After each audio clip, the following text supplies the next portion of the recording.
বন্ধুরা, তরকারিটা কালারটা কত সুন্দর হয়েছে এবং তরকারিটা দেখতেও কত সুন্দর লাগছে। ধৃতিকণা রান্নাঘরে সবাইকে স্বাগত।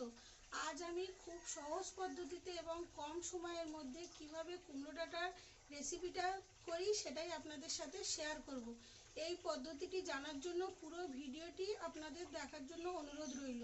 এই কুমড়ো ডাঁটার রেসিপিটা রান্নার জন্য পরিমাণ মতো কুমড়ো ডাঁটা নিয়ে ভালো করে কুমড়ো ডাঁটাগুলোর আঁশ ছাড়িয়ে কেটে নিতে হবে।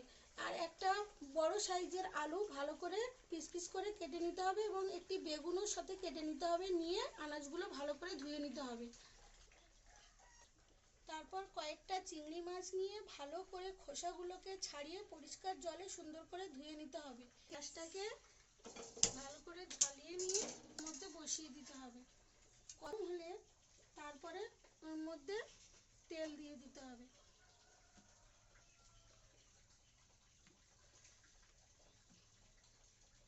তেলটা গরম হয়ে গেলে তেলের মধ্যে পরিমাণ মতো লবণ, পরিমাণ মতো হলুদ গুঁড়ো দিয়ে চিংড়ি মাছগুলোকে দিয়ে দিতে হবে।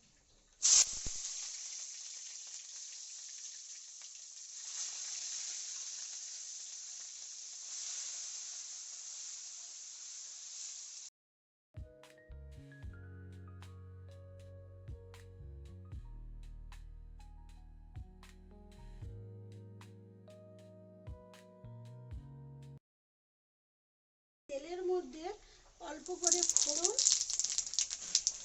একটা গোটা তেজপাতা দিয়ে আলুগুলো দিয়ে দিতে হবে কড়াইয়ের মধ্যে।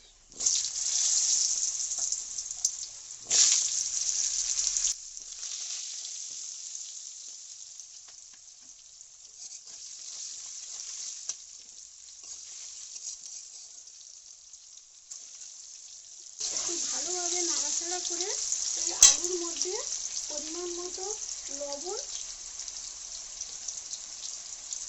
দিয়ে একটু ভালো করে কষিয়ে নিতে হবে।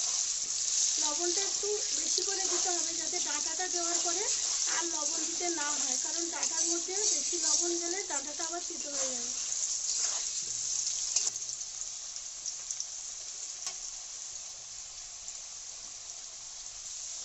আলুগুলো একটু ভালোভাবে লাল লাল করে কষা হয়ে গেলে ওই আলুগুলোর মধ্যে কুটে রাখা ডাঁটাগুলো দিয়ে দিতে হবে।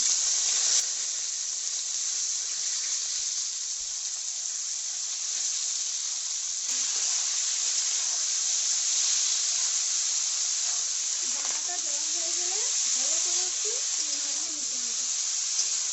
এইভাবে 2-3 মিনিট নাড়াচাড়া করার পরে ডাঁটাটার মধ্যে অল্প পরিমাণ হলুদ গুঁড়ো দিয়ে দিতে হবে।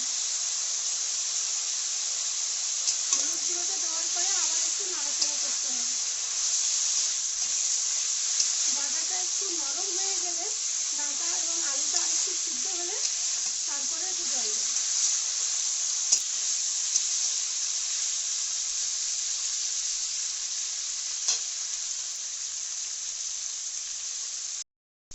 ডাঁটাটা ভালো করে নাড়াচাড়া দিয়ে নিয়ে একটু নরম হয়ে এলে ডাঁটাটা এবং আলুটা বেশিরভাগ সিদ্ধ হয়ে গেলে এর মধ্যে জল দিয়ে দিতে হবে। জলটা খুব বেশি পরিমাণ দিলে হবে না, একটু কম করে জল দিতে হবে।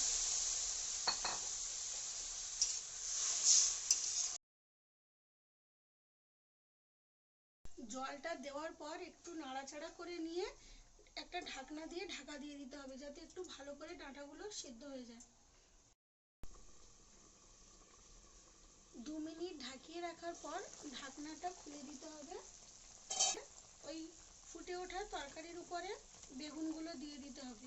বেগুনগুলো ফুটে ওঠার পরেই দিতে হবে। বেগুনগুলো বেশি আগে দিলে সিদ্ধ হবে না, গরম হলে ফুটে ওঠার পরে দিলে বেগুনগুলো ভালো নরম হবে। এবং ওর মধ্যে চিংড়ি মাছগুলোও দিয়ে দিতে হবে।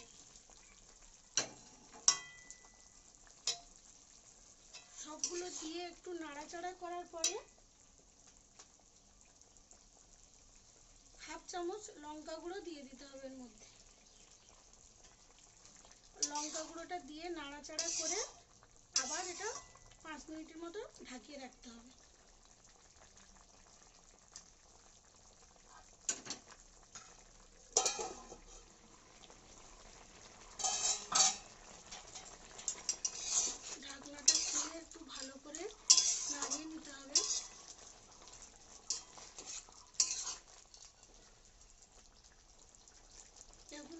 বেগুনগুলো ভালোভাবে সিদ্ধ হয়ে গেছে, আলুগুলো সিদ্ধ হয়ে গেছে।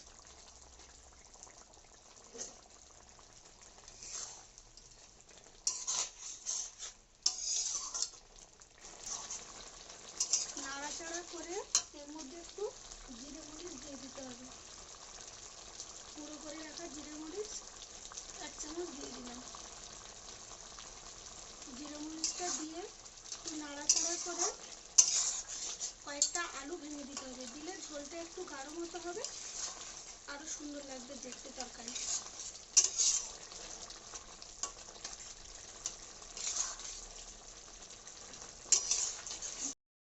1 মিনিট নাড়াচাড়া করে, জিরা মরিচটা দেওয়া হয়েছিল, এবার 1 মিনিট নাড়াচাড়া করে এটাকে নামিয়ে নিতে হবে। একটু ঝোলটা কমে গেলে নামাতে হবে, কারণ ঝোলটা একটু বেশি একটু গায়ে মাখা মতো হলে খেতে খুবই সুন্দর লাগবে। দেখুন এবার নামিয়ে নেব।